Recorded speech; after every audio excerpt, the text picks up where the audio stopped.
7월 28일 이 시각 주요 뉴스입니다.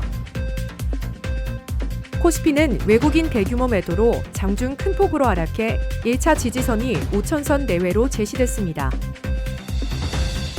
이재명 대통령은 환영 문화 공연과 리셉션에서 정부가 경제 외교로 새로운 시장 진출과 투자 기회를 적극 뒷받침하겠다고 밝혔습니다. 달러원은 SK하이닉스 등 수출 기업의 대규모 달러 매도와 역외 매도 영향으로 하락 압력을 받고 있습니다. 민주당은 국회 법안 소위에서 형사소송법 개정안 심사를 강행했습니다. 정부는 호남권 반도체 산단 전력 공급 실무 협의체를 구성해 인허가 신속 처리 방안을 논의할 예정입니다. 코스피가 장중 10% 넘게 폭락하며 6천선 붕괴 위기에 처했습니다. 외국인이 3조 2천억 원이 넘는 순매도를 쏟아낸 가운데 삼성전자는 12.5%, SK하이닉스는 13.4% 넘게 급락했습니다. 백영찬 상상인증권 리서치센터장은 이번 폭락이 밸류에이션 문제가 아닌 그동안 누적된 악재가 한꺼번에 반영된 결과라고 진단했습니다. 미국 10년물 국채금리 5% 상승과 AI 산업 성장 둔화 우려, 중동 지정학적 리스크가 동시에 작용했다는 분석입니다. 코스피 1차 지지선으로는 PER 5배 수준인 4,800에서 5,000선이 제시됐습니다.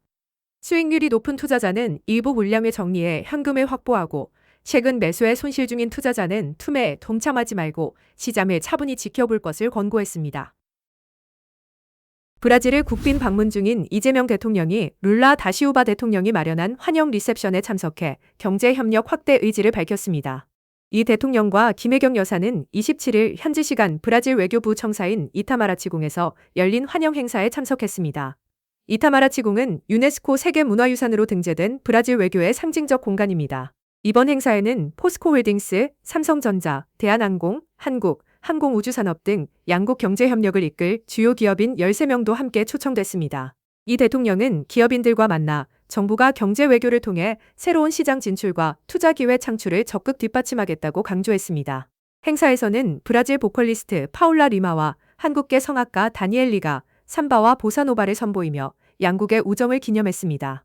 이 대통령은 이번 리셉션을 끝으로 브라질리아 공식 일정을 마무리하고 상파울루로 이동했습니다. 코스피 급락 속에서도 달러원 환율이 내리막을 걷고 있습니다. SK하이닉스와 삼성전자가 대규모 달러화를 시장에 쏟아내며 환율 하락을 이끌고 있습니다. SK하이닉스는 미국 주식 예탁증서 상장으로 265억 달러, 약 40조 원을 조달했으며 이날 하루에만 20억 달러 이상을 매도한 것으로 전해졌습니다. 삼성전자 역시 월말을 맞아 수출 대금 내고 물량을 활발하게 내놓고 있습니다. 외국인 투자자들이 유가증권 시장에서 3조 7천억 원 규모의 주식을 순매도하며 커스터디 달러 매수세가 유입됐지만 수출 기업들의 달러 매도 압력이 이를 상쇄하고 있습니다. KB국민은행 문정희 수석 이코노미스트는 반도체 기업의 달러 매도가 지속되고 있어 현물 환율의 추가 하락 압력이 당분간 이어질 것으로 전망했습니다. 국회 법제사법위원회 법안 소위에서 여야가 법안 심사 순서를 두고 정면 충돌했습니다. 민주당 법사위 일소위원장 김승원 의원은 선관위 특검법보다 형사소송법 개정안을 먼저 심사하겠다고 밝혔습니다. 이에 국민의힘 법사위 간사 박형수 의원은 당초 선관위 특검법을 먼저 논의하기로 했다며 강하게 반발, 회의장을 이석했습니다.